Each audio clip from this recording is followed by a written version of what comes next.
This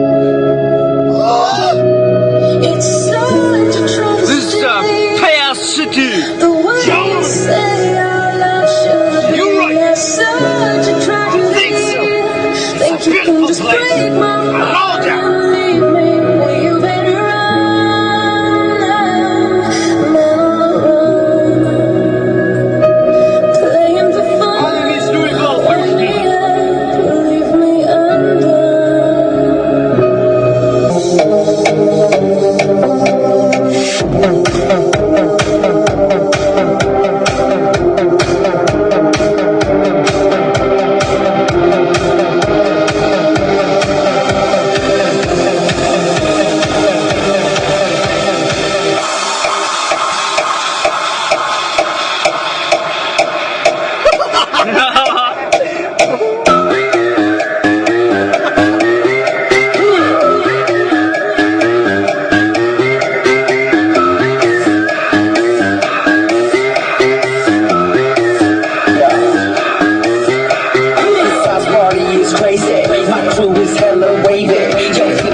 Say what's up, then slide out with your lady. No ifs or buts about